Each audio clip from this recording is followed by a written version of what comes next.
Praise the Lord. The Church of Jesus Christ சபையின் சார்பாக இந்த 6வது மாதம் 2வது ஓய்வு நாளில் உங்களோடு இணைந்து உங்கள் குடும்பங்களோடு நானும் சேர்ந்து ஆண்டவரை நாம் எல்லோரும் ஒரு மனமாய் கர்த்தரை ஆராதிக்க, அவருடைய நாமத்தை துதித்து பாடி அவரை ஆராதிக்க கர்த்தர் கொடுத்த கிருபைக்காக நான் ஆண்டவரை ஸ்தோத்திரிக்கிறேன். நிச்சயமாகவே இந்த இக்கட்டான சூழ்நிலைகள் மாறிவிடும் என்று நான் நம்புகிறேன். நிச்சயமாகவே இந்த கொரோனா உபத்திரவ காலங்கள் நம்மை விட்டு நீங்கி போகும். நாம் எல்லோரும் சீக்கிரமாக விடுதலையோடு ஆண்டவருடைய ஆலயத்தில் ஆராதிக்க போகிறோம். அதற்காக நீங்கள் ஜெபித்துக் கொண்டிருக்கிறீர்கள். நானும் வாரத்தோடு ஜெபித்துக் கொண்டிருக்கிறேன். நிச்சயம் கர்த்தர் நமக்கு உதவி செய்வார். அவர் நல்லவர், அவர் மகிமையானவர். இந்த ஓய்வு நாளை ஆசீர்வதிக்கும்படி வீடுகளிலே நீங்கள் எல்லோரும் கூடி வாருங்கள், குடும்பத்தோடு உட்காருங்கள். ஆண்டவருடைய சமூகத்தில் அவருடைய வார்த்தைகளை கேட்போம். அவருடைய நாமத்தை துதித்துடன் பாடி ஆண்டவரை மகிமைப்படுத்துவோம். ஜெபிப்போமா?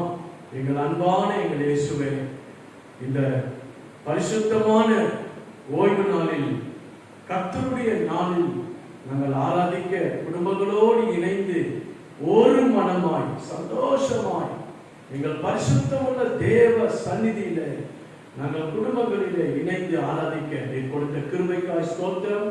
இந்த ஆன்லைன்ல பார்க்கிற அத்தனை பேரையும் நீர் ஆசீர்வதியும்.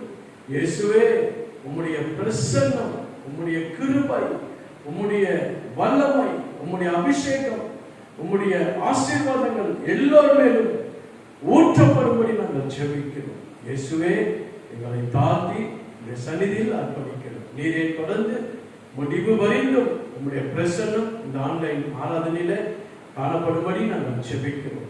எங்களை தாழ்த்தி அர்ப்பணிக்கிறோம். ஆசீர்வதி. இயேசுவின் பரிசுத்த நாமத்தில் ஜெபிக்கிறோம் எங்கள் ஜீவனுள்ள நல்ல பிதாவே, ஆமென்.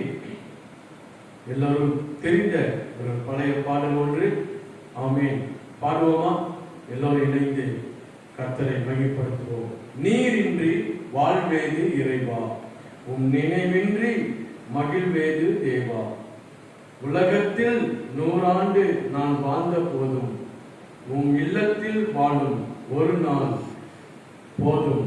எங்களுக்கு அது மேலானது, எங்களுக்கு அது சந்தோஷம் என்று சொல்லி ஆண்டவரை துதித்து பாடி ஆண்டவரை ஆராதிப்போம். ஆமென். Praise the lord. ஹalleluya. ஆமென். ஜீசஸ்.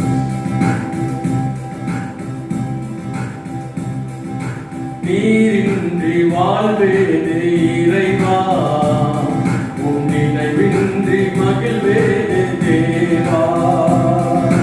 நீரின்றி வாழ்வேது இறைவா, உம் நினைவின்றி மகிழ்வேது தேவா. உலகத்தில் 100 ஆண்டு நான் வாழ்ந்த போதும், உலகத்தில் 100 ஆண்டு நான் வாழ்ந்த போதும் உம் இல்லத்தில் வாழும் ஒரு நாளே போதும். உம் இல்லத்தில் வாழும் ஒரு நாளே போதும். நீரின்றி வாழ்வேது இறைவா, உம் நினைவின்றி மகிழ்வேது தேவா. நீரின்றி வாழ்வேது இறைவா, உம் நினைவின்றி மகிழ்வேது தேவா. பல கோடி வார்த்தைகள் நான் கேட்ட போதும் இயேசுவே நீர் பேசும் ஒரு வார்த்தை போதும். பல கோடி வார்த்தைகள் நான் கேட்ட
வேறு தேவா, எத்தனை நன்மைகள் செய்தீரையா, அதற்கென்று நன்றி சொல்லி துதிப்பேனையா. எத்தனை நன்மைகள் செய்தீரையா, அதற்கென்று நன்றி சொல்லி துதிப்பேனையா. அத்தனையும் சொல்ல வேண்டும் என்றால், அத்தனையும் சொல்ல வேண்டும் என்றால், 1000 ஆண்டுகள் போதாதையா, 1000 ஆண்டுகள் போதாதையா. நீரின்றி வாழ்வேது இறைவா, உன் நினைவின்றி மகிழ்வேது தேவா. எல்லாம் பாடுகிறோம். நீரின்றி வாழ்வேது இறைவா, உன் நினைவின்றி மகிழ்வேது தேவா. உலகத்தில் 100 ஆண்டு நான் வாழ்ந்த போது, உலகத்தில் 100 ஆண்டு நான் வாழ்ந்த போது, உள்ளத்தில் வாழும் ஒரு நாளை போல், இல்லத்தில் வாழும் ஒரு நாளை போல். நீரின்றி வாழ்வேது இறைவா, உன் நினைவின்றி மகிழ்வேது தேவா. நீரின்றி வாழ்வேது இறைவா, உன் நினைவின்றி மகிழ்வேது தேவா. அல்லேலூயா, ஸ்தோத்திரம், ஆமென். இயேசு நமக்கு துணையின்றி, இயேசு நம்மோடு இல்லாவிட்டால் இந்த உலகத்தில் வாழ்ந்தும் பிரயோஜனமில்லை. இயேசு இல்லாத வாழ்க்கை அது வெறுமை. இயேசு இல்லாத ஒரு குடும்பம், அந்த குடும்பத்தில் மகிழ்ச்சி இல்லை, சந்தோஷம் இல்லை. எப்போதும் போராட்டங்கள், எப்போதும் வியாதிகள், எப்போதும் பல பிரச்சனைகள், எப்போதும் கண்ணீரும் துக்கமும் இந்த குடும்பத்தில் சூழ்ந்திருக்கிறது. என் அன்பான தேவ பிள்ளைகளே, ஆமென். ஆண்டவருடைய சமூகத்தில் வந்து ஆண்டவருடைய சந்நிதியில பாடல்களை பாடி அவருடைய அற்புதங்களை, அதிசயங்களை நாம் நினைத்து அவரை ஸ்தோத்திரித்து அவருடைய நாமத்தை மகிமைப்படுத்தும் போது, ஒவ்வொரு மாதமும் அவருடைய திருவிருந்தில் நாம் கூடி வந்து அவருடைய சரீரத்திலும் அவருடைய ரத்தத்திலும் பங்கெடுத்து அவரை நாம் நினைவு கூறும் போது, அந்த தேவனுடைய ஆசீர்வாதங்கள், அவருடைய வாக்குத்தத்தங்கள் அத்தனையும் நம்முடைய வாழ்க்கையில கர்த்தர் நிறைவேற்ற அவர் உண்மை உள்ளவராய் இருக்கிறார். ஆமென். இருக்கிற இடத்துல எல்லாரும் முழங்கால் படிட்டு, அந்த பரிசுத்தமுள்ள தேவன், அன்பான தேவன், உண்மையுள்ள தேவன், ஜீவனுள்ள ஆண்டவரை ஒரு மனமாய் அவரை நோக்கி நாம் பார்ப்போம். அந்த கர்த்தரை இந்த நேரத்தில், இந்த ஓய்வு நாளிலே, பரிசுத்த தினத்தில் நாம் எல்லாரும் குடும்பமாக கூடியிருக்கிற இந்த காலவேளையில் அவரை நோக்கி நாம் பார்ப்போம். முழு இருதயத்தோடு, முழு மனதோடு, முழு பலத்தோடு அவரையே நாம் சேவிப்போம். அவருடைய வார்த்தைகளை நினைவு கூர்ந்து இந்த சமூகத்தில் சந்தோஷத்தோடு அவருடைய நாமத்தை நாம் ஆராதிப்போம். அவர் அன்பு மாறாது, அவர் அன்பானவர், அவர் அதிசயங்கள் செய்கிறவர், அற்புதங்கள் செய்கிறவர். நிச்சயம் உங்களுடைய உண்மையை, உங்களுடைய இருதயத்தை காண்கிற தேவன், உங்களுடைய ஆண்டவரே, உங்களுடைய பரிசுத்தமான வாழ்க்கையை பார்க்கிற தேவன், அதற்கு பிரதிபலன் கண்டிப்பாக நிச்சயமாய் கர்த்தர் உங்களுக்கு கொடுப்பார். ஆமென். எல்லா கைகளை உயர்த்தி, 2 கரங்களை உயர்த்தி ஆண்டவர் சமூகத்தில், இயேசுவா உமக்கு நன்றி.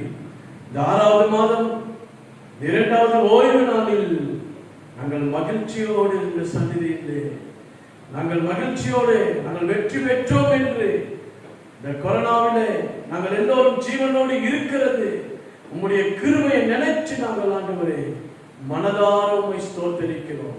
உம் அன்பை நினைத்து நாங்கள் உம்மை துதிக்கிறோம், உம்மை ஸ்தோத்திரிக்கிறோம். நீர் எங்களை பரிசுத்தப்படுத்தி இருக்கிறீர்.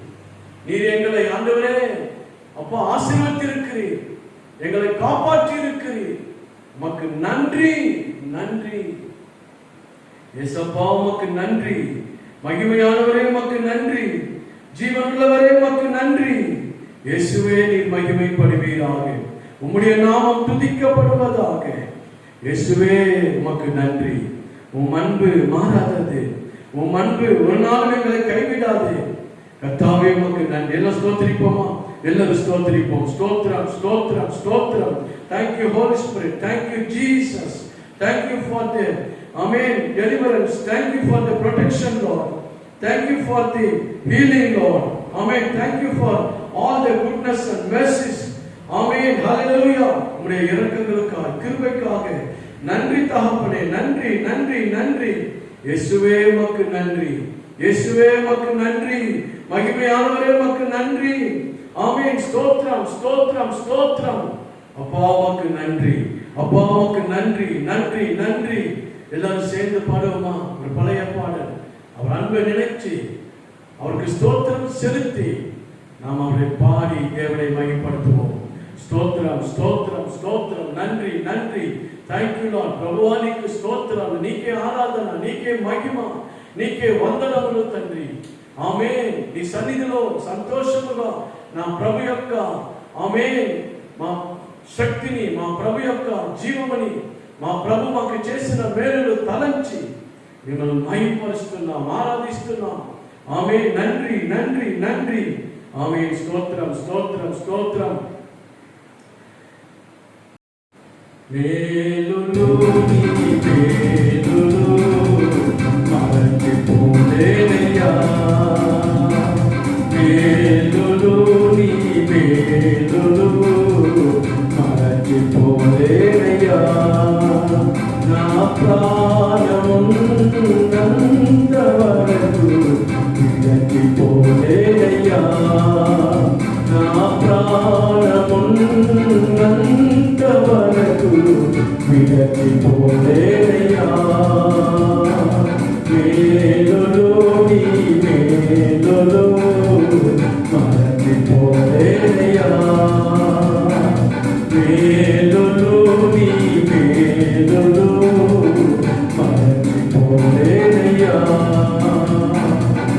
కొండలో ఉన్నను మరచిపోలేనయ్యా, శ్రమలలో ఉన్నను విడచిపోలేనయ్యా. కొండలో ఉన్నను మరచిపోలేనయ్యా, శ్రమలలో ఉన్నను విడచిపోలేనయ్యా. ఇది గొర్రెపిల్ల మనసయ్యా, యేసయ్యా గొర్రెపిల్ల మనసయ్యా. ఇది గొర్రెపిల్ల మనసయ్యా, యేసయ్యా గొర్రెపిల్ల మనసయ్యా. మేలులు నీ మేలులు మరచిపోలేనయ్యా. ఆమేన్. స్తోత్రం. మేలులు నీ మేలులు మరచిపోలేనయ్యా. అగ్నిలో ఉన్నను కాలిపోలేనయ్యా, జలములలో వెళ్ళినా మునిగిపోలేనయ్యా. అగ్నిలో ఉన్నను కాలిపోలేనయ్యా, జలములలో వెళ్ళినా మునిగిపోలేనయ్యా. ఇది పావురపు మనసయ్యా, యేసయ్యా పావురపు మనసయ్యా. ఇది పావురపు మనసయ్యా, యేసయ్యా పావురపు మనసయ్యా. మేలులు నీ మేలులు మరచిపోలేనయ్యా, మేలులు నీ మేలులు మరచిపో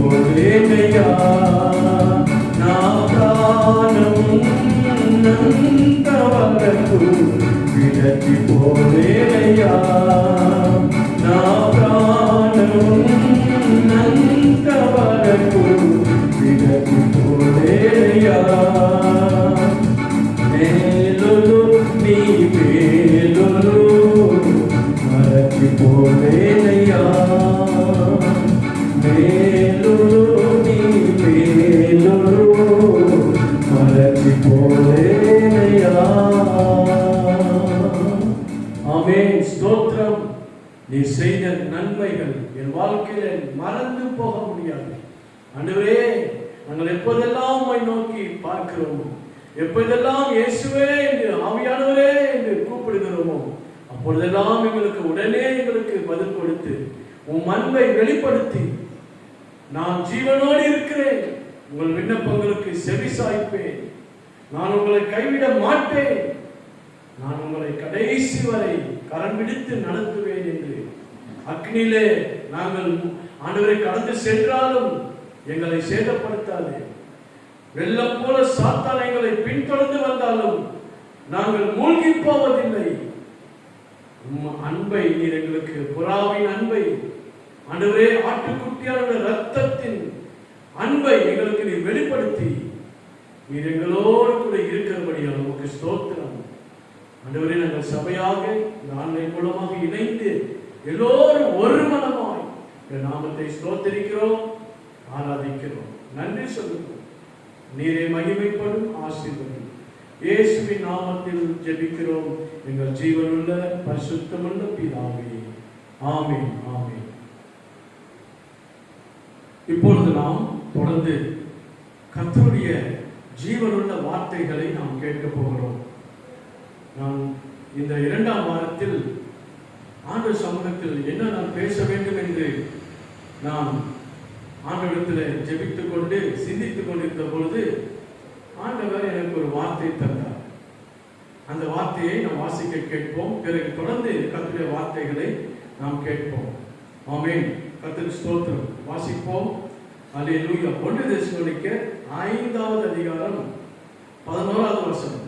ஆகையால் நீங்கள் செய்து வருகிறபடியே ஒருவர் தேற்றி ஒருவருக்கொருவர் பக்தி விருத்தி உண்டாக்கும்படி செய்யுங்கள். நான் இன்னைக்கு எடுத்தது என்ன தெரியுங்களா? ஒருவருக்கு ஒருவர் செய்ய வேண்டியது என்ன?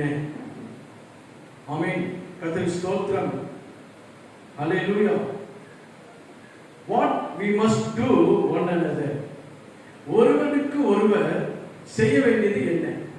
வேதம் என்ன சொல்லுது? ஒருவருக்கு ஒருவர் நாம் என்ன செய்ய வேண்டும் என்று சொன்னால், முதலாவது ஒருவருக்கு ஒருவர் என்ன செய்யுங்கள்? பக்தி விருத்தி உண்டாக்குங்கள். ஆமென். நாம் பயபக்தியாக இருக்க வேண்டும். நமக்கு ஒரு ஆண்டவர் இருக்கிறார். வானத்தையும் பூமியும் சர்வ வல்லமுள்ள எல்ஷடா உன்னதமான தேவன் ஒருவர் இருக்கிறார். இந்த உலகத்தில் உள்ள எல்லா மனிதர்களும் ஆமென் பயப்படத்தக்க, அவருக்கு கீழ்ப்படியத்தக்க, அவரை நேசிக்கத்தக்க, ஆமென் அவர் வல்லமுள்ள தேவனாய் இருப்பதினாலே அவருடைய பிள்ளைகளாய் நாம் அவருக்கு நாம் பயபக்தியுள்ளவர்களாய் இருக்க வேண்டும். சங்கீதம் 128:1 சொல்கிறார், கர்த்தருக்கு பயந்து அவர் வழிகளில் நடக்கிறவன் எவனோ அவன் பாக்கியவான். கர்த்தருக்கு நாம் பயபக்தியுடன் நாம் இருக்க வேண்டும். ஏனென்றால் இந்த முழு உலகத்தையும் அந்த சராசரங்களையும் ஆளுகை செய்கிற அவர் கட்டளையிட்டால் எது வேணாலும் அசைக்க பண்ணுகிற சர்வ வல்லமுள்ள தேவன். அந்த தேவன் கட்டளைகளுக்கு நாம் கீழ்ப்படிய வேண்டும், பயபக்தியாக இருக்க வேண்டும். ஒருவருக்கு ஒருவர் நீங்கள் செய்யுங்கள், பக்தி விருத்தி உண்டாக்குங்கள். கர்த்தருக்கு ஸ்தோத்திரம். ஒருவருக்கு ஒரு சில பேர் பக்தி என்றால் எப்படி இருப்பார்கள்? வஸ்திரத்திலே பக்தியை காட்டுவார்கள். சிலர் முகங்களிலே என்ன செய்வார்கள்? தன்னுடைய சில மணிகளை தரித்துக் கொண்டு அல்லது முகத்துல பொட்டு வைத்துக் கொண்டு அல்லது தங்களுடைய வாழ்க்கையில் என்ன செய்வார்கள், தங்கள் பாடல்கள் மூலமாக இப்படி ஏதோ ஒரு விதத்தில் பக்தியை வெளிரங்கமாக வெளிக்காட்ட வேண்டும் என்று நினைக்கிறார்கள். ஆனால் பக்தி உண்மையிலே இருதயத்தில் இருக்க வேண்டும். தேவன் மேல அந்த பக்தியானது, நம்முடைய பக்தி எப்படி வெளிப்படும்? ஆண்டவருக்கு பயப்படணும். கர்த்தருக்கு நாம் என்ன செய்ய வேண்டும்? ஒருவர் என்னை பார்க்கிறார், எனக்கு தாய் கர்ப்பத்தில் ஜீவனை கொடுத்தவர், என்னை இந்த பூமியில வாழச் செய்கிறவர், இந்த மனிதனுடைய வாழ்க்கைக்கு பிறகு எனக்கு ஒரு இன்னொரு வாழ்க்கை உண்டு, நான் கர்த்தரோடு இருக்கும் அந்த வாழ்க்கை, கர்த்தரோடு வாழுகிற அந்த வாழ்க்கையில அவரோடு நான் ஆளுகை செய்ய போகிறேன், அவரோடு நான் இருப்பேன் என்கிற அந்த நித்தியத்தை குறித்து, நித்திய ஜீவனை குறித்து அதை சுதந்திரிப்பதற்காக நாம் எல்லோரும் பிரயாசப்பட வேண்டும். ஆகவே வேதம் சொல்லுகிறது, ஒருவருக்கு ஒருவர் பக்தி விருத்தியை உண்டாக்குங்கள். கர்த்தருக்கு நம்முடைய பக்தியை பார்க்கும்போது, நம்முடைய நடக்கைகளை பார்க்கும்போது, நம்முடைய சுபாவங்களை பார்க்கும்போது, நம்முடைய பேச்சு, நம்முடைய பார்வை, நம்முடைய நடக்கைகளை ஜனங்கள் மற்றவர்கள் பார்க்கும்போது அவர்களுக்கு தானாகவே பக்தி வர வேண்டும். இவனை போல நான் வாழ வேண்டும், இவர்களை போல நான் நடக்க வேண்டும் என்கிற அந்த தேவனுக்கு பயப்படுகிற பயம் பக்தியில நாம் வளர வேண்டும் என்று ஒருவருக்கு ஒருவர் இந்த பக்தியிலே நாம் காணப்பட வேண்டும். அந்த பக்தி பெருகும் போது என்ன செய்யும்? இயேசுவானவர் மிகுந்த பிதாவின் மேல் பக்தி உள்ளவராய் இருந்தார். அவர் பிதாவுக்கு கீழ்ப்படிந்தார். பிதா குமாரனுக்கு என்ன சொன்னாரோ அதை எல்லாவற்றையும் நிறைவேற்றவே, அதை செய்து முடிக்கத்தான் இயேசு கிறிஸ்து, தேவனுடைய குமாரனாகிய கிறிஸ்து இந்த உலகத்தில் பிறந்தார்.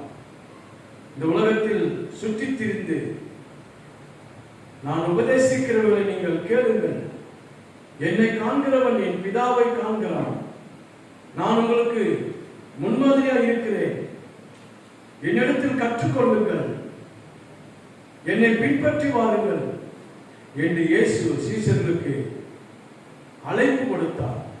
அவர்களுக்கு முன்பாக அவர் வாழ்ந்து காண்பித்தார்.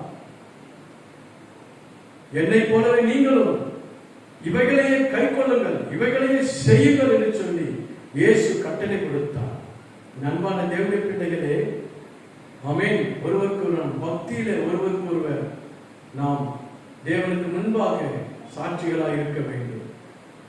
அந்த பக்தியானது எப்படி விருத்தி அடையும் என்று சொன்னால், ஆண்டவர் சொல்லுகிறார், நீங்கள் அன்பாயிருங்கள். கர்த்தருக்கு ஸ்தோத்திரம். வேதம் சொல்லுகிறது, அன்பில்லாதவன் தேவனை அறியான், தேவன் அன்பாகவே இருக்கிறார். நம்முடைய தேவன், நம்முடைய ஆண்டவர் எப்படிப்பட்டவர் தெரியுங்களா? அன்பாகவே இருக்கிறார்.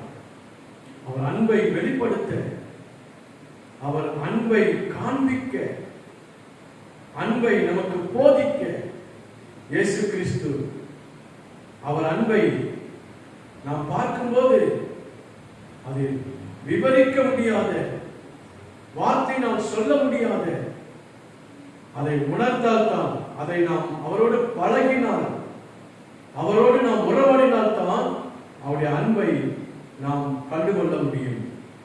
எனக்கு அன்பான தேவனுடைய பிள்ளைகளே, கர்த்தருக்கு ஸ்தோத்திரம். இங்கே மத்தேயு சுவிசேஷம் 22ஆம் அதிகாரத்தில் ஆண்டவர் சொல்லுகிறார், ஆமென். ஒரு நியாயசாஸ்திரி ஒருவன் அவரை நோக்கி என்ன சொல்லுகிறான் தெரியுங்களா? போதகரே, நியாயப்பிரமாணத்திலே எந்த கற்பனை பிரதானமானது என்று கேட்டான். இயேசு அவனை நோக்கி, உன் தேவனாகிய கர்த்தரிடத்தில் உன் முழு இருதயத்தோடும், உன் முழு ஆத்துமாவோடும், உன் முழு மனதோடும் அன்பு கூறுவாயாக. இது முதலாம் பிரதான கற்பனை. இதற்கு ஒப்பாய் இருக்கிற இரண்டாவது கற்பனை. கற்பனை என்னவென்றால் உன்னிடத்தில் நீ அன்பு கூறுவது போல பிறனிடத்திலும் அன்பு கூறுவாயாக என்பதே. அல்லேலூயா. ஆண்டவர் சொல்றாரு இந்த நியாயசாஸ்திரியை பார்த்து, எது உண்மையான கற்பனை என்று சொன்னால், முதலாவது உன் தேவனாகிய கர்த்தரிடத்தில் உன் முழு இதயத்தோடும் உன் முழு மனதோடும் உன் முழு ஆத்மாவோடும் அன்பு கூறுவாயாக. ஆமென். உபாகம புஸ்தகத்தில் ஆண்டவர் இதையே சொன்னார், உன் தேவனாய் கர்த்தரை அன்பு கூறுவாயாக உன் முழு மனதோடு முழு இதயத்தோடு முழு பலத்தோடு. இது முதலாவது கற்பனை. இரண்டாவது கற்பனை என்ன? அவர் சொல்லுகிறார், என்ன சொல்லுகிறார்? கர்த்தருக்கு ஸ்தோத்திரம். ஆமென். உன்னிடத்தில் நீ அன்பு கூறுவது போல பிறனிடத்திலும் அன்பு கூறுவாயாக என்பதே. அல்லேலூயா. கர்த்தருக்கு ஸ்தோத்திரம். நம்ம எவ்வளவு அன்பு கூறுறோம்? நம்ம சரீரத்தை பார்த்து, நம்முடைய முகத்தை பார்க்கிறோம், நம்முடைய ஹேர் ஸ்டைலை பார்க்கிறோம், நம்முடைய முக பொலிவை பார்த்து என்ன செய்யறோம்? நம்மளே பிரமிக்கிறோம். நான் இவ்வளவு அழகா இருக்கிறேனே, இவ்வளவு நான் கலரா இருக்கிறேனே, இவ்வளவு உயரமா இருக்கிறேனே. இப்படி எல்லாம் நாமளே என்ன செய்கிறோம்? நம்ம சரீரத்தை அன்பு கூறுகிறோம். அது போல உன்னில் நீ அன்பு கூறுவது போல பிறனிடத்திலும் அன்பு கூறுவாயாக என்பதே இரண்டாவது கற்பனை. கர்த்தருக்கு ஸ்தோத்திரம். இதுதான் அன்பு. இயேசு இந்த அன்பைத்தான் அவர் சொல்லுகிறார். கர்த்தருக்கு ஸ்தோத்திரம். ஆண்டவருடைய பரிசுத்த நாமத்திற்கு இயேசு எவ்வளவு அன்பானவர் தெரியுமா? தன் அன்பை எவ்வளவு வெளிப்படுத்தினார் தெரியுங்களா? யோவான் சுவிசேஷம் 3:16 வாசிக்கிறோம்.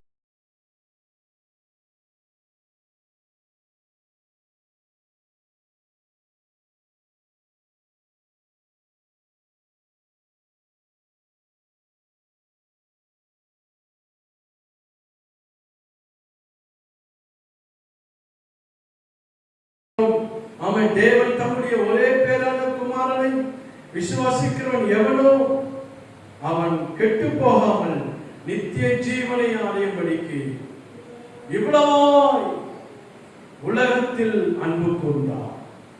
இயேசு அன்பு இந்த உலகத்தில் உள்ள சகல ஜனங்கள் மேல அவர் அன்பா இருக்கிறார். நிறைய பேர் சொல்றாங்க இயேசுவானவர் கிறிஸ்தவர்களுக்கு மாத்திரம் தான் இல்லை.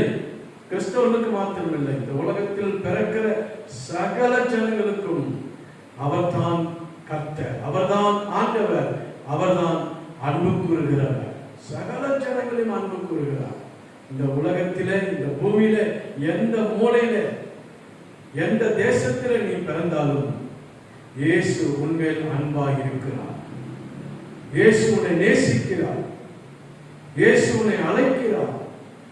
உனக்காகவே தன் ஜீவனை சிலுவையிலே ரத்தம் சிந்தினார். தன் அன்பை கடைசி சொட்டு ரத்தம் சிந்தி தேவன் தன் அன்பை வெளிப்படுத்தினார். எனக்கு அன்பான தேவனுடைய பிள்ளைகளே, பல ஆண்டுகளுக்கு முன்னே ஒரு சிறு பையன் தன் கிராமத்தில்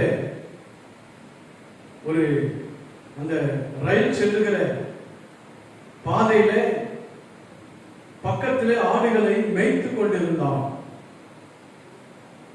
ஆடுகளை மேய்த்துக் கொண்டிருந்த பொழுது திடீரென்று ஒரு மத்தியான நேரத்தில் அவன் அந்த ரயில் செல்லுகிற அந்த தண்டவாளத்தில், ஆமென், இந்த ரயில் பாதையில விரிசல் இருப்பதை கண்டான். ஐயோ, தூரத்தில் ரயில் வருகிற சத்தம் கேட்கிறது.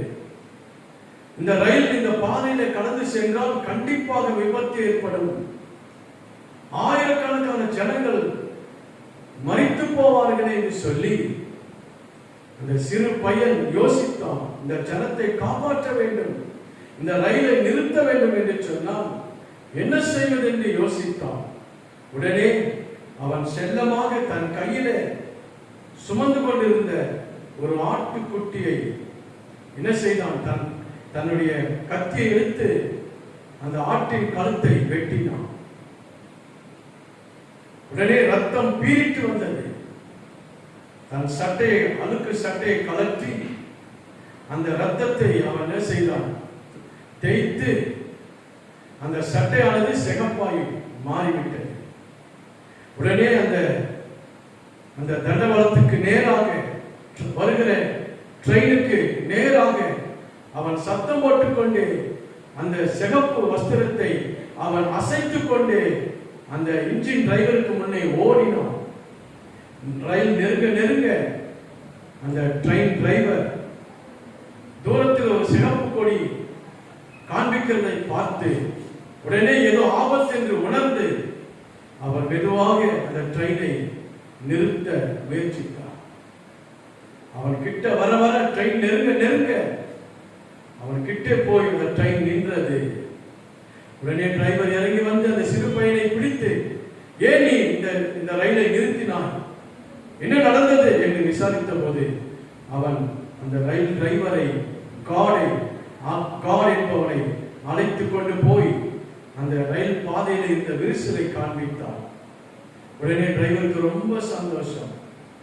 அவனை பாராட்டி, இந்த சிறு வயதுல நீ செய்த தியாகம் பெரிய ஒரு அன்பு, நீ நேசித்த உன் நாட்டுக்குட்டியை நீ அதை ஜீவனையும் பொருட்படுத்தாமல் அது இறந்தாலும் பரவாயில்லை, அதை கொன்று ஆயிரக்கணக்கான ஜனங்களை நீ காப்பாற்றினபடினாலே உனக்கு அரசாங்கத்தில் உனக்காக நான் வெகுமதிகளை பரிசு வாங்கி கொடுப்பேன், உனக்காக நான் பேசுவேன் என்று சொல்லி அன்றைக்கு செய்தித்தாள்களிலே அந்த செய்தியானது பிரபலமானது.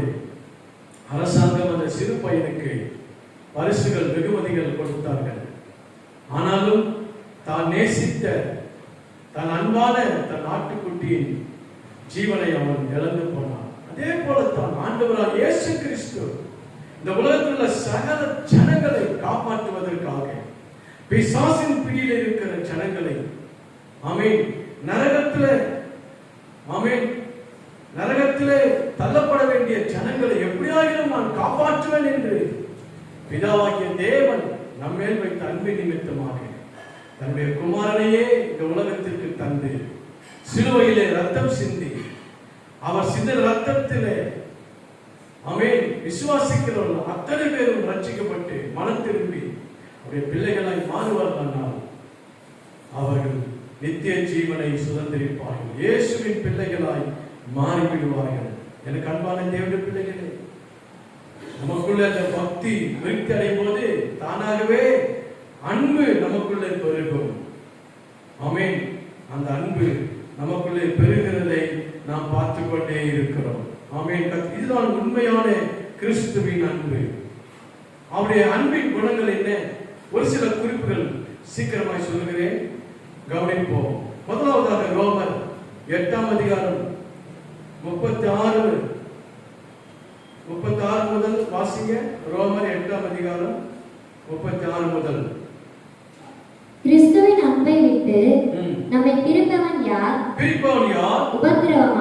உபத்திரவமோ, வியாகுலமோ, துன்பமோ, பசியோ, நிர்வாணமோ, நாசமோசமோ, பட்டயமோ, இவை எல்லாவற்றிலேயும் நாம் நம்மில் அன்பு கூறுகிறவராலே முற்றும் ஜெயம் கொள்ளுகிறவர்களாய் இருக்கிறோமே. மரணமானாலும் ஜீவனானாலும் தேவதூதர்கள் ஆனாலும் அதிகாரங்கள் ஆனாலும் வல்லமைகள் ஆனாலும் நிகழ்காரியங்கள் ஆனாலும் வருங்காரியங்கள் ஆனாலும் உயர்வானாலும் தாழ்வானாலும் எந்த சிருஷ்டியானாலும் நம்முடைய கர்த்தராகிய இயேசு கிறிஸ்துவில் உள்ள கர்த்தராகிய கிறிஸ்து இயேசுவில் உள்ள தேவனுடைய அன்பை விட்டு நம்மை பிரிக்க மாட்டாது என்று நிச்சயித்திருக்கிறேன். ஆமென்.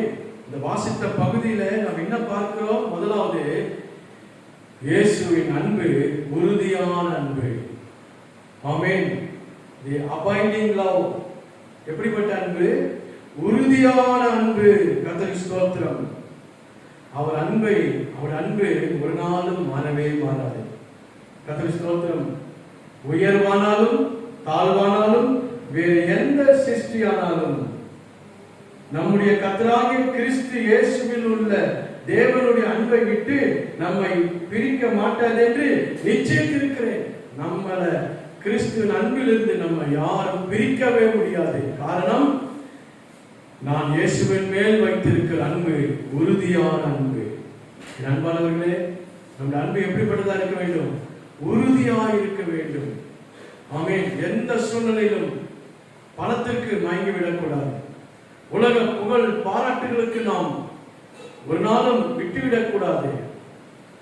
பணம் இருந்தாலும் மரணமானாலும் அது எப்படிப்பட்ட ஆமென் காரியமா இருந்தாலும், உபத்திரமோ வியாகுலமோ துன்பமோ பசியோ நிர்வாணமோ நாசமோசமோ பட்டயமோ எதுவா இருப்பினும் கிறிஸ்துவின் அன்பை விட்டு என்னை யாரும் பிரிக்கவே முடியாது. ஹல்லேலூயா. இதுதான் ஆமென் உறுதியான அன்பு. இப்படிப்பட்ட அன்பு நமக்குள்ளே விசுவாசிகளாய் நமக்குள் இந்த அன்பு கிறிஸ்துவின் மேல் உறுதியாக இருக்க வேண்டும். ஆமென். இரண்டாவது நாம் பார்க்கிறோம் 1 யோவான் 4ஆம் அதிகாரம் 9ஆம் வசனம். வாசிக்க கேட்போம். 1 யோவான் 4ஆம் அதிகாரம் 9ஆம் வசனம். தம்முடைய ஒரே பேரான குமாரனாலே நாம் பிழைக்கும்படிக்கு தேவன் அவரை இவ்வுலகத்திலே அனுப்பினதினால் தேவன் நம்மேல் வைத்த அன்பு வெளிப்பட்டது. தேவன் நம்மேல் வைத்த அன்பு வெளிப்பட்டது. எப்படிப்பட்ட அன்பு? வெளிப்படையான அன்பு. ஹல்லேலூயா. அன்சீக்ரெட் லவ். எந்த மறைமுகமே இல்லை, வெளிப்படையான அன்பு. இயேசு கிறிஸ்து சிலுவையிலே எல்லா ஜனங்களுக்கும் முன்பாக பெற்றோர் இருந்தார்கள், சீஷர்கள் இருந்தார்கள், போர்ச்சேவர்கள் இருந்தார்கள், பெரிய பெரிய அதிகாரிகள் இருந்தார்கள். சகல ஜனங்களுக்கு முன்பாக தன் அன்பை வெளிப்படுத்தினார். சிலுவையிலே தன்னை தாழ்த்தினார். சிலுவையிலே தன்னை அடிக்க ஒப்பு கொடுத்தார். காயங்கள் ஏற்றுக்கொண்டார். வெளிப்படையான அன்பு. ஒரு மறைவான அன்பு இல்லை, எல்லாமே வெளிப்படையாக. ஏன்னா உலக ரட்சகர் இல்லையா? அவர்தான் உலக சிருஷ்டி கர்த்தர் இல்லையா? அவர் வெளிப்படையாக தன் அன்பை வெளிப்படுத்தினார். கர்த்தருக்கு ஸ்தோத்திரம். சிலுவையிலே எல்லாருக்கும் முன்பும் அவர் மரித்தார். மரித்தேன், ஆனால் இதோ சதா காலங்களில் உயிரோடு இருக்கிறேன் என்று சொன்னார். இந்த வேதத்திலே தீர்க்கதரிசிகளால் முன்னுரைக்கப்பட்டபடியே, வேதத்திலே எழுதப்பட்டபடியே சகலமும் நிறைவேறினது.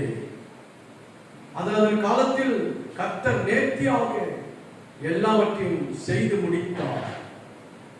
வெளிப்படையான அன்பு. கர்த்தருக்கு ஸ்தோத்திரம். ஹல்லேலூயா. Price the Lord. தானியேல் என்கிற ஒரு ஊழியக்காரன் எப்போதும் ஜனங்களுக்கு முன்பாக வெளிப்படையாக ஜெபித்தான். எருசலேமுக்கு நேராக தன்னுடைய ஜன்னலை திறந்து எப்போது 3 வேளையை முழங்கால் படிட்டு இஸ்ரவேல் தேசத்திற்காக அந்த ஜீவனுள்ள தேவனை நோக்கி விண்ணப்பம் பண்ணினான்.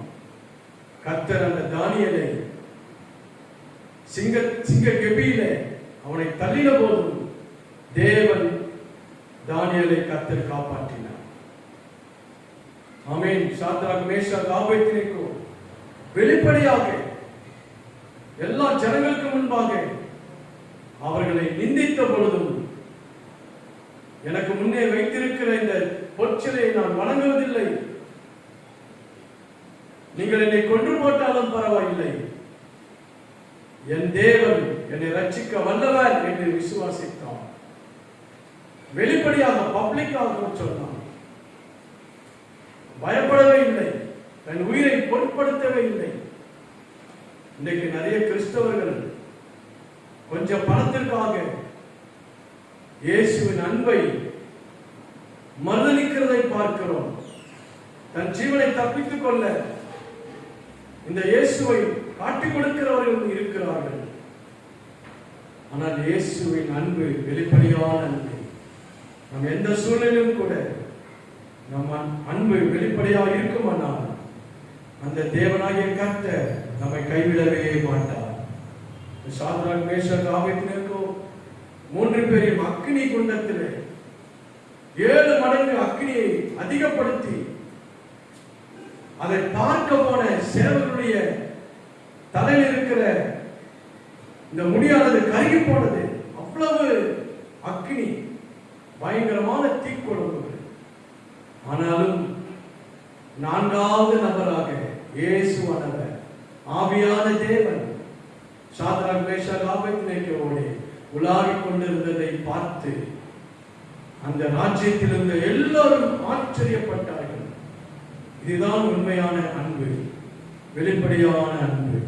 கர்த்தருடைய பரிசுத்த நாமத்தில் இப்படிப்பட்ட ஒரு வெளிப்படையான அன்போடு கூட இயேசுவோடு நாம் இருப்போம், இயேசுவோடு நாம் வாழ்வோம். எந்த சூழலிலும் ஆமென், இயேசுவை போல வெளிப்படையான அன்பை நாம் எந்த பாடுகள், உபத்திரவங்கள், கஷ்டங்கள், நாச மோசங்கள், மரணங்கள், உயர்வானம் தாழ்வானம், எப்படிப்பட்ட சூழ்நிலையிலும் அந்த அன்பிலே நாம் வெளிப்படையாக இருப்போம். மூன்றாவதாக வெளிப்படுத்தல் 3ஆம் அதிகாரம் 19ஆம் வசனம். வெளிப்படுத்தல் 3ஆம் அதிகாரம் 10ஆம் வசனத்தை, அவருடைய அன்பு எப்படிப்பட்ட அன்பு?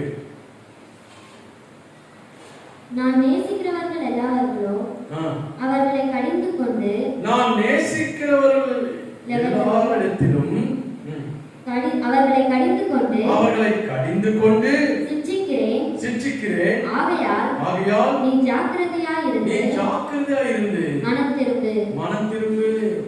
கர்த்தருக்கு ஸ்தோத்திரம். இதுதான் அன்பு. என்ன அன்பு? கண்டிப்பான அன்பு, கண்ட்ரோல்டு லவ். ஆண்டவர் கண்டிக்கிறார். சில சமயம் ஆண்டவர் நம்மை தண்டிக்கிறார். சில சமயம் ஆண்டவர் நமக்கு கற்றுக் கொடுக்கிறார். ஏன் தெரியுமா? அவர் அன்பு கண்டிக்கிறது. அந்த கண்டிப்பு நம்ம மேல் இருக்கிற அன்புனாலதான் அவர் என்ன செய்கிறார்? கண்டிக்கிறார். கண்டிப்பான அன்பு. ஆமென். ஏன்? அவர் நம்ம எல்லாரையும் நேசிக்கிறார். ஏன் தெரியுமா? நம்ம எல்லாரும் மனம் திரும்ப வேண்டும், எல்லோரும் அவருடைய பிள்ளைகளாக மாற வேண்டும், எல்லோரும் அவரோடு கூட பரலோகராஜ்யத்தில் ஆளுகை செய்ய வேண்டும். ஒரு ஆத்மா கெட்டு போவதையும் ஒரு ஆத்மா அழிந்து போவதையும் தேவன் விரும்பாதவர். அவர் எல்லாருக்காகத்தான் ரத்தம் சிந்தினார், எல்லாருக்காக சிலுவை சுமந்தார், எல்லா ஜனங்களையும் அவர் மீட்டெடுக்க வேண்டும் என்று விரும்பினார். கண்டிப்பு, எங்க கண்டிப்பு இருக்கோ அங்கதான் அன்பு வெளிப்படும். எங்கே கண்டிப்பு இருக்கோ அங்கே ஜனங்கள் மனம் திரும்புவார்கள். எங்கே கண்டிப்பு இருக்கோ அங்கதான் சீர்பொருந்துவார்கள், அவர்கள் வாழ்க்கையிலே முன்னேறுவார்கள் என்று நாம் பார்க்கிறோம். கர்த்தருக்கு ஸ்தோத்திரம். அல்லேலூயா. ஏன் தெரியுமா? நம்முடைய தேவன், ஆமென், கர்த்தருக்கு ஸ்தோத்திரம், நம்ம இஷ்டம் போல வாழ்வதற்கு அவர் விடுவதில்லை. நம் மனப்போட போக்கிலே போவதற்கு அவர் விரும்புவதில்லை. ஏன் தெரியுமா? அப்படி போனால் கெட்டு போவார்கள், என் ஜனங்கள் அழிந்து போவார்கள் என்று நம்மை கண்டித்து, நம்மை உணர்த்தி, நம்ம விரும்புகிறதை செய்யாமல் தடுத்து நம்மை காப்பாற்ற வேண்டும் என்று விரும்புகிறவர் நம்முடைய தேவன். கர்த்தருக்கு ஸ்தோத்திரம். அது பிதாவின் அன்பு. ஒரு பிதா தகப்பன் இருப்பானால் பிள்ளைகளை கண்டிப்பார். ஏன்? அவர்கள் சரியான பாதையிலே போக வேண்டும், சரியான ஒரு உயர்வான நிலையிலே பிள்ளைகள் வளர வேண்டும் என்று தகப்பன் விரும்புகிறார். அதனால கண்டிப்பு இருக்கும். ஆனால் அந்த கண்டிப்பு தான் அன்பாக மாறிவிடுகிறது.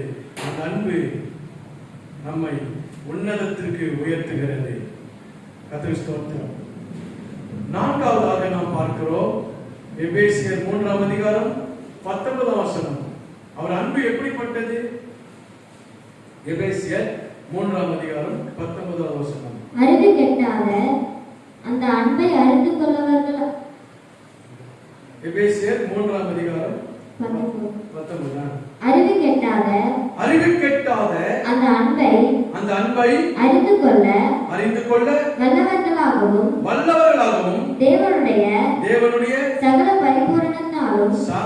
பரிபூரணத்தினாலும் நிறையப்படவும் அவர் தமது மகிமையினுடைய ஐஸ்வர்யத்தின்படியே உங்களுக்கு அனுக்கிரகம் பண்ண வேண்டும் என்று வேண்டிக் கொள்கிறேன். ஆமென். அல்லேலூயா. கர்த்தருடைய பரிசுத்த நாமத்திற்கு மகிமை உண்டாவதாக. ஆமென். அறிவு கெட்டாத அந்த அன்பை அறிந்து கொள்ள வல்லவர்களாகவும் தேவனுடைய சகல பரிபூரணத்தினாலும் பிரியப்படவும் அவர் தமது மகிமையினுடைய ஐஸ்வர்யத்தின்படியே உங்களுக்கு அனுக்கிரகம் பண்ண வேண்டும் என்று வேண்டிக் கொள்கிறேன். அப்போஸ்தலனாகிய பவுல் சொல்லுகிறார். அது என்ன அன்பு தெரியுமா? தூய்மையான அன்பு. ஆமென். கர்த்தருக்கு ஸ்தோத்திரம். கலங்கமில்லாத அன்பு, பரிசுத்தமுள்ள அன்பு, தெளிவான அன்பு, இயேசுவின் அன்பு, தூய்மையான அன்பு. கர்த்தருக்கு ஸ்தோத்திரம். அந்த அன்பு மாயமற்ற அன்பு. அல்லேலூயா. கர்த்தருக்கு ஸ்தோத்திரம். அந்த அன்பிலே கலங்கம் இல்லை, எந்த ஒரு பேதம் இல்லை, பொறாமை இல்லை, எரிச்சல் இல்லை, தூய்மையான அன்பு. ஆமென். கர்த்தருக்கு ஸ்தோத்திரம். அந்த அன்பை நாம் பெற்றுக்கொள்வதாக இருக்க வேண்டும். 1 கொரிந்தியர் 13ஆம் அதிகாரம் 4 முதல் வாசிப்போம். அன்பு நீடிய சாந்தமும் தயவும் உள்ளது, அன்புக்கு பொறாமை இல்லை, அன்பு தன்னை புகழாது, இருமாப்பா இராது, அயோக்கியமானதை செய்யாது, தற்பொழிவை நாடாது, சினமடையாது, தீங்கு நினையாது, அநியாயத்தில் சந்தோஷப்படாமல் சத்தியத்தில் சந்தோஷப்படும், சகலத்தையும் தாங்கும், சகலத்தையும் விசுவாசிக்கும், சகலத்தையும் நம்பும், சகலத்தையும் சகிக்கும். அன்பு ஒரு காலம் ஒழியாது, தீர்க்க தரிசனங்களானாலும் ஒழிந்து போகும், அந்நிய பாஷைகளானாலும் ஓய்ந்து போகும், அறிவானாலும் ஒழிந்து போகும். நம்முடைய அறிவு குறைவுள்ளது, நாம் தீர்க்க தரிசனம் சொல்லாததிலும் குறைவுள்ளது. அல்லேலூயா. நிறைவானது குறைவுள்ளது. அல்லேலூயா. நிறைவானது வரும்பொழுது குறைவானது ஒளிந்து போகும். தூய்மையான அன்பு இயேசுவின் அன்பு. கர்த்தருக்கு ஸ்தோத்திரம். அந்த அன்பு உண்மையான அன்பு, நீடிய சாந்தம் உள்ளது, தயவுள்ளது, பொறாமை இல்லாதது. ஆமென். கர்த்தருக்கு அன்பு குறைவற்றது, ஒழியாது. இயேசுவின் அன்பு மாறாது, மாயமற்ற அன்பு இயேசுவின் அன்பு. ஒரு முறை ஒரு காலேஜில் படிக்கிற ஒரு வாலிப பெண் அம்மா கிட்ட வந்து சொன்னான், அம்மா இன்னைக்கு என் ஃப்ரெண்ட்ஸ் எல்லாம் வீட்டுக்கு வராங்க, அதனால நல்லா விருந்து பண்ணணும். அவங்க எல்லாம் பணக்கார பசங்க, அவங்க எல்லாரும் வீட்டுக்கு வரும்போது நல்ல சுவையான விருந்து பல வகைகள் செய்து நீங்க கொடுக்கணுமா? ஆனா ஒரு கண்டிஷன், என் ஃப்ரெண்ட்ஸ் எல்லாம் வீட்டுக்குள்ள வந்த பிறகு நீங்க அவங்க முன்னால வரக்கூடாது, உங்க முகத்தை அவங்க பார்க்க கூடாது என்று சொல்லி கட்டளை இட்டாள். அம்மாவும் சரிம்மா பரவாயில்ல, என் மகளுடைய சந்தோஷம் தானே எனக்கு பெருசுன்னு சொல்லி எல்லாவற்றையும் சமைத்து மேஜையில அவன் டைனிங் டேபிள்ல ப்ரிப்பேர் பண்ணி வைத்தார்கள். அவன் ஃப்ரெண்ட்ஸ் எல்லாம் வந்தாங்க, சிரித்து கொண்டே ஆடம்பரத்தோடு உள்ள வந்தாங்க. எல்லாரும் அந்த வீட்டுக்குள்ள வந்து, ஒரு சின்ன வீடு தான், சிறிய வீடு, இருப்பினும் எல்லாம் பரிமாறப்பட்டது. சாப்பிட்டு கொண்டே இருக்கும் பொழுது அந்த தாயார் கொஞ்சம் எட்டி பார்த்தார்கள். அங்க உட்கார்ந்து சாப்பிட்டு கொண்டிருந்த ஒரு பெண், இந்த வாலிப பெண், அந்த அம்மாவை பார்த்துட்டாங்க. பார்த்த உடனே அந்த மகளை பார்த்து, அதோ உள்ள இருக்காங்களே ஒரு அம்மா, அவங்க யாரு என்று கேட்ட பொழுது அந்த மகள் சொன்னால், அவள் இந்த வீட்டு வேலைக்காரி என்று சொன்னாள், இந்த வீட்டில் வேலை செய்கிறவள் என்று சொன்னாள். சில காலம் அவங்க ஃப்ரெண்ட்ஸ் எல்லாம் போயிட்டாங்க. கொஞ்ச நேரம் கழித்து அவள் அம்மாவிடத்துல வந்து, நான் வராதன்னு சொன்னனே, ஏன் நீ உன்னை பார்க்கிற மாதிரி நீ ஏன் செஞ்சிட்ட என்று கேட்ட பொழுது அவள் கோபித்து கொண்டாள், அம்மாவை கடிந்து கொண்டாள். அப்போதான், உன்னை பார்ப்பதற்கே ரொம்ப அசிங்கமா இருக்கு, ஏன் இந்த நிலைமை என்று சொல்லி அவள் விசாரித்தாள். ஏன் இந்த அலங்கோலம், உனக்கு என்ன நடந்தது, உன் முகமெல்லாம் எரிந்து போயிருக்கிறதே, பார்க்கவே அலங்கோலமா இருக்கிறது, என்ன காரணம் என்று அவள் கேட்ட பொழுது அப்பதான் அவங்க அம்மா சொன்னாங்க, மகளே, நீ சிறு குழந்தையா இருந்த போது உன்னை தொட்டிலே படுக்க வைத்திருந்தேன். படுக்க வைத்துவிட்டு நான் சற்று வெளியே சென்று வீட்டிற்கு வருவதற்குள்ளாக வீட்டிற்கு நெருங்கி வரும்பொழுது இந்த வீடானது எரிந்து கொண்டிருந்தது. ஐயோ, நான் பார்த்து பதறி போனேன், பயந்து போனேன். என் மகள் உள்ளே தூங்கிக் கொண்டிருக்கிறாள், அவள் சிறிய குழந்தை, எப்படியும் அவளை காப்பாற்ற வேண்டும் என்று சொல்லி வேகமாக நான் ஓடி வந்து உன்னை கட்டி அணைத்து உன்னை காப்பாற்றுவதற்கு முயற்சி செய்தேன். அப்பொழுது இந்த தீ சிக்கிக்கொண்டேன், இந்த தீயில நான் சிக்கிக்கொண்டேன். எப்படியோ அந்த தீயானது உண்மையில் படாமல் என் முகமெல்லாம் எரிந்து போனது, என் உடம்பெல்லாம் காயப்பட்டது, எரிந்து விட்டது. ஆனாலும் எனக்கு சந்தோஷம், நான் காயப்பட்டாலும் என் சரீரம் எரிந்து போனாலும் என் மகளை காப்பாற்றினேன் என்கிற ஒரு சந்தோஷம் எனக்குள்ள இருந்தது. அதன் பிறகுதான் நீ வளர்ந்தாய், நீ காலேஜுக்கு சென்று இன்றைக்கு நண்பர்களாய் படித்துக் கொண்டிருக்கிறாய், நான் பல வீட்டு வேலைகளை செய்து உன்னை காப்பாற்றினேன் என்று சொன்ன பொழுது அந்த மகள் அப்பொழுதுதான் தேம்பி அழ ஆரம்பித்தாள். ஐயோ, என் தாயின் அன்பு, என் மேல் வைத்த அன்பு எவ்வளவு தூய்மையானது. மற்றவர்களுக்கு அன்பு இருக்குமா? என்னை பெற்ற தாய்க்கு தான் இந்த தூய்மையான அன்பு என்று சொல்லி அவள் அம்மாவை கட்டி அணைத்து அழுது என்னை மன்னியும் என்று கதறினாள். என்னை மன்னித்து விடும், இனி நான் இந்த மாதிரி ஒரு தவறு நான் செய்ய மாட்டேன் என்று சொல்லி அம்மா இடத்துல மன்னிப்பு கேட்டு அவள் சமாதானம் அடைந்தாள்.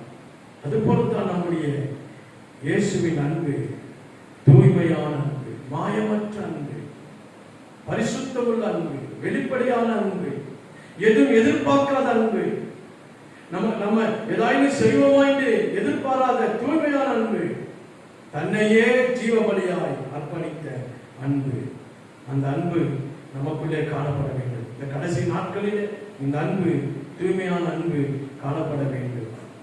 ஐந்தாவதாக வாசிப்போம், மத்தேயு சுவிசேஷம் 20ஆம் அதிகாரம் 34ஆம் வசனம்.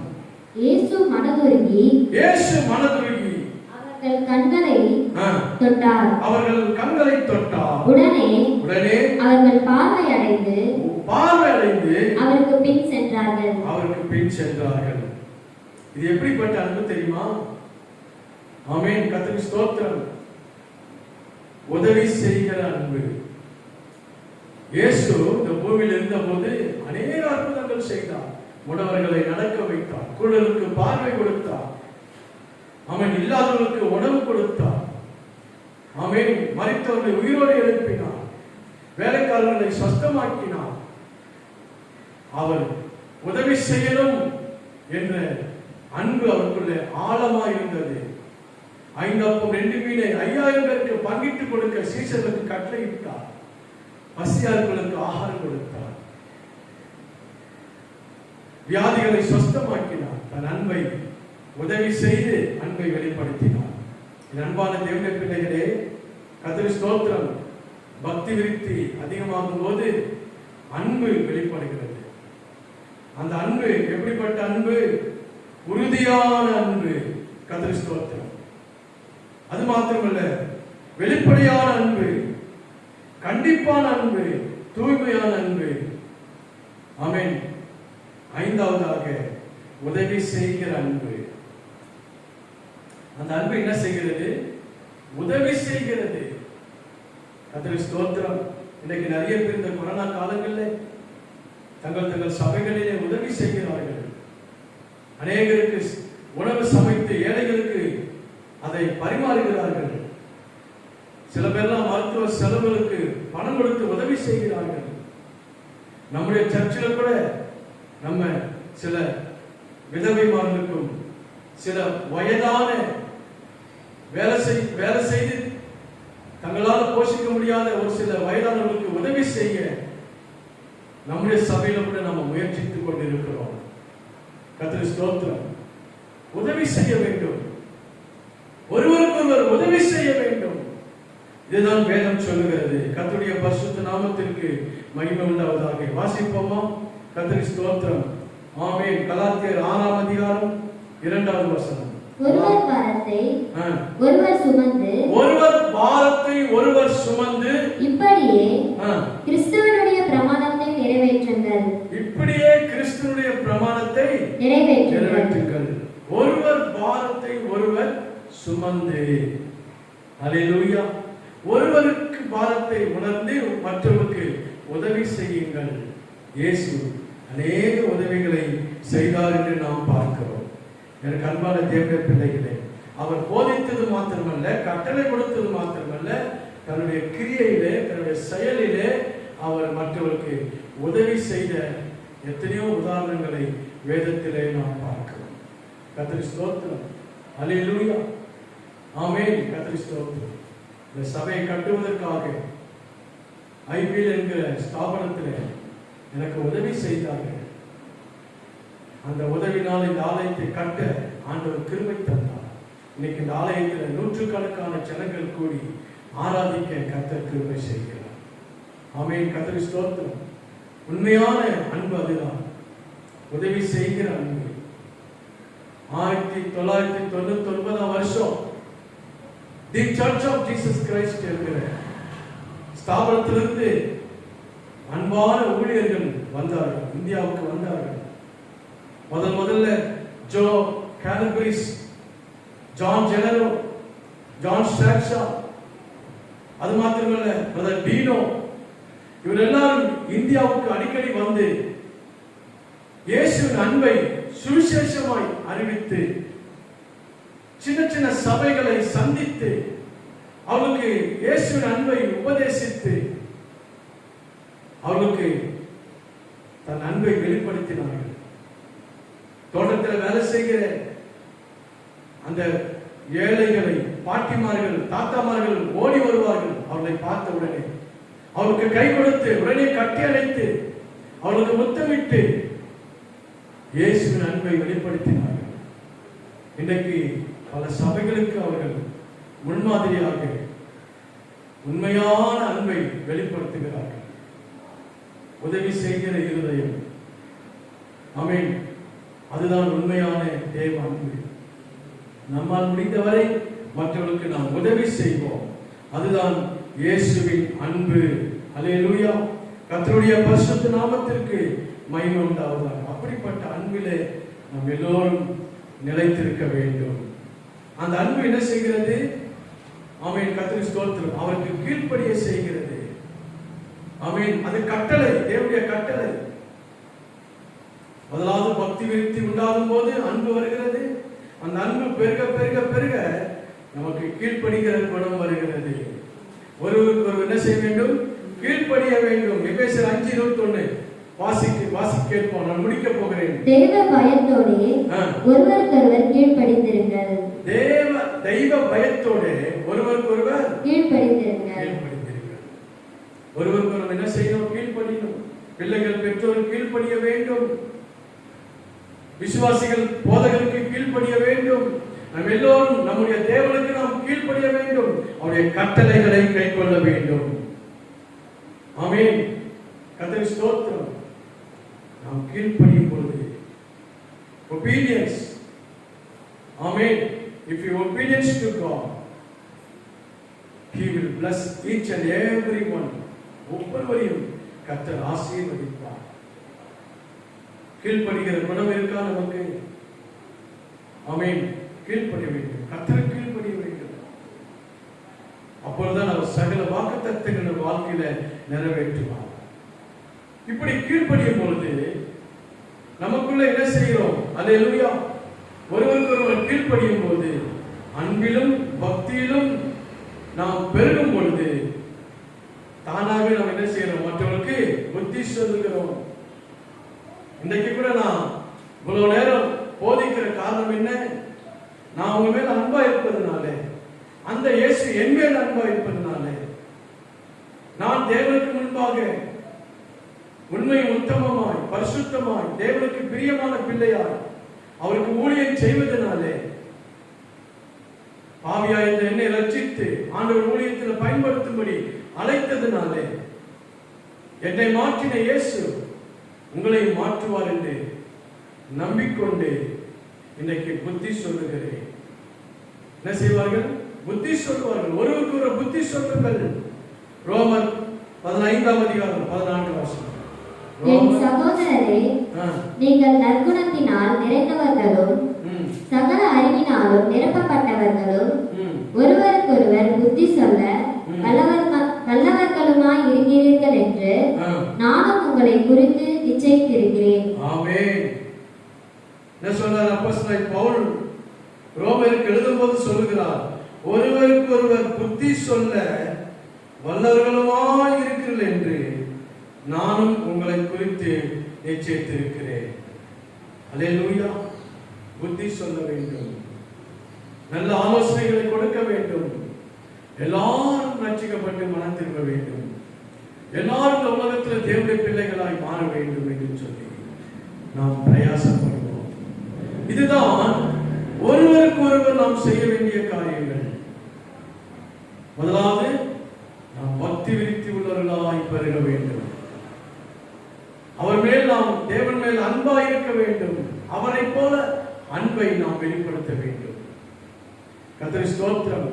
அதன் பிறகு நாம் கீழ்ப்படிய வேண்டும். அதன் பிறகு நாம் ஒருவருக்கு ஒருவர் புத்தி சொல்ல வேண்டும். ஒருவர் குற்றங்களை ஒருவருக்கு மன்னித்து நம் பாவங்களை அறிக்கை செய்து விட்டு விடுவோம் என்றால் தேவனுடைய இரக்கங்கள், கிருபைகள், ஆசீர்வாதங்கள் நம்மை பின்தொடர்ந்து வரும். கர்த்தர் இந்த கொரோனா காலங்களிலே பயங்கரமான இந்த துன்பத்தின் இக்கட்டின் சூழ்நிலையில் ஆண்டவர் உங்களையும் உங்கள் பிள்ளைகளையும் உங்கள் குடும்பத்தையும் நம்முடைய சபை விசுவாசிகளையும் ஒவ்வொருவரையும் தேவன் பாதுகாப்பார், காப்பாற்றுவார். ஒருவருக்கொருவர் அன்பாய் இருப்போம், ஒருவருக்கொருவர் புத்தி சொல்வோம், ஒருவருக்கொருவர் பக்தியில நாம் பெருகுவோம். ஆமென். ஒருவருக்கொருவர் நாம் என்ன செய்வோம்? ஒருவருக்கொருவர் மன்னித்து ஒருவருக்கொருவர் நம்ம நேசிப்போம். ஆமென். நாம் எல்லோரும் சேர்ந்து ஆண்டவருடைய நாமத்தை மகிமைப்படுத்துவோம். கர்த்தர் உங்களை ஆசீர்வதிப்பார். ஆண்டவர் உங்களை பாதுகாத்து கர்த்தர் நடத்தி செல்வார் என்று நான் விசுவாசிக்கிறேன். கர்த்தர் ஆன்லைன்ல பார்க்கிற உங்களை கூட தேவன் பாதுகாப்பார். ஜெபிப்போமா? நல்ல ஆண்டவரே, இந்த பரிசுத்தமான ஆராதனைக்காய் ஸ்தோத்திரம். ஆண்டவரே, நீர் இதுவரையிலும் எங்களை கைவிடாமல் நடத்தி வந்தவர். ஆமென். நாங்கள் இன்னும் அதிக பக்தி விருத்தில ஆண்டவரே நாங்கள் பெருகும்படி, நாங்கள் ஆண்டவர் அன்பிலே ஒருவருக்கொருவர் அன்பை வெளிப்படுத்தும்படி, நாங்கள் ஒருவருக்கொருவர் கீழ்ப்படிய, ஒருவருக்கொருவர் நாங்கள் உதவி செய்ய, ஒருவருக்கொருவர் நாங்கள் ஆண்டவரே தங்கள் பாவங்களை அறிக்கையிட்டு மன்னிக்கப்பட, ஒருவருக்கொருவர் புத்தி சொல்ல நாங்கள் தகுதி உள்ளவர்களால் எங்களை மாற்றும்படி நாங்கள் ஜெபிக்கிறோம். இதை பார்க்கிற, ஆன்லைன்ல கேட்கிற அத்தனை பேரையும் என் தெய்வமே, இயேசுவே, அப்பா, எங்கள் ராஜாவே, எங்கள் தேவனே, நீ ஒவ்வொருவர் மீது உங்களுடைய கிருபை இருக்கட்டும். இந்த கொரோனாவில் பாதிக்கப்பட்ட எல்லாரும் சீக்கிரமாய் விடுதலை பெறட்டும். எங்கள் இந்தியாவை, எங்கள் தமிழ்நாட்டை, சென்னை ஆண்டவரே நீர் காப்பாற்றி ஆசீர்வதிப்பீராக. உமக்கு கோடி ஸ்தோத்திரம். என்னுடைய வயதானவர்கள், பெரியோர்கள், சிறியோர்கள், வாலிபர்கள் பேர் பேராக சகல குடும்பங்களிலும் சமாதானம் இறங்கும்படி நாங்கள் ஜெபிக்கிறோம். நீரே மகிமைப்படும், ஆசீர்வதியும். இயேசுவின் பரிசுத்த நாமத்தில் ஜெபிக்கிறேன் எங்கள் ஜீவனுள்ள நல்ல பிதாவே. ஆமென். ஆத்துமாவே கர்த்தரை ஸ்தோத்திரி, என் முழு உள்ளமே பரிசுத்த நாமத்தை ஸ்தோத்திரி.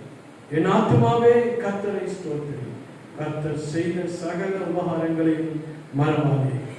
ஆமென்.